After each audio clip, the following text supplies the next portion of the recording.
আসসালামু আলাইকুম রহমতুল্লাহ বারাকাতুহু। আজও একটা প্রশ্ন দিয়ে শুরু করছি। আমরা সবাই চাই কোরআনকে বুঝতে, নামাজে যা পড়ছি সেটা অনুভব করতে, দুয়ায় কি বলছি সেটা হৃদয় দিয়ে উপলব্ধি করতে। কিন্তু একটা ছোট্ট সমস্যা রয়ে গেছে।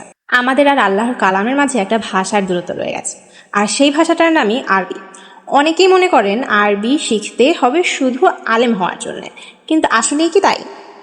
আল্লাহ তাআলা কোরআনে বলেছেন, আমি একে আরবি ভাষার কোরআন রূপে নাজিল করেছি যাতে তোমরা বুঝতে পারো।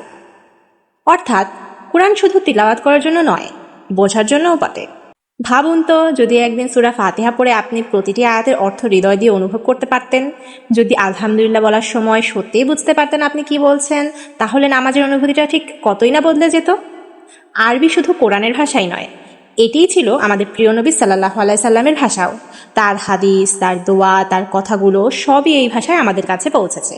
তাই আরবি শেখা মানে শুধু একটা নতুন ভাষা শেখা না, এটা হলো ইসলামের নতুন উৎসের আরও কাছে যাওয়ার একটা চেষ্টা।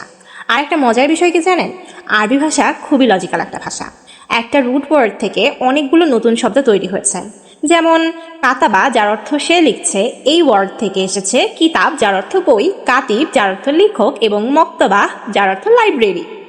একটা রুট ওয়ার্ড বুঝতে পারলে অনেক শব্দ একসাথে মনে রাখা সহজ হয়ে যাবে। এখন হয়তো আপনার মনে হচ্ছে সব ঠিক আছে, কিন্তু আরবি তো অনেক কঠিন। সত্যি বলতে আমিও আগে এমনটাই ভাবতাম, কিন্তু দেখুন আল্লাহ তাআলা কোরআনেই বারবার বলেছেন, আমি কোরআনকে উপদেশ গ্রহণের জন্য সহজ করে দিয়েছি।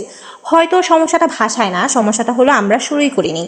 আরবি শেখা শুধু দিনের জন্য উপকারী নয়, বরং আজকের বিশ্বে অনেক দেশে শিক্ষা, গবেষণা, ব্যবসা, এমনকি চাকরির ক্ষেত্রেও আরবির গুরুত্ব বাড়ছে।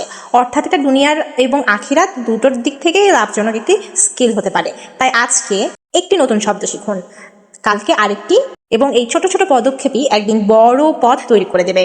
হয়তো আজ আপনি শুধু আরবি বর্ণমালা শিখেছেন, কিন্তু কিন্তু কে জানে একদিন হয়তো আপনি কোরআন পড়বেন আর তার অর্থ হৃদয় দিয়ে অনুভব করবেন।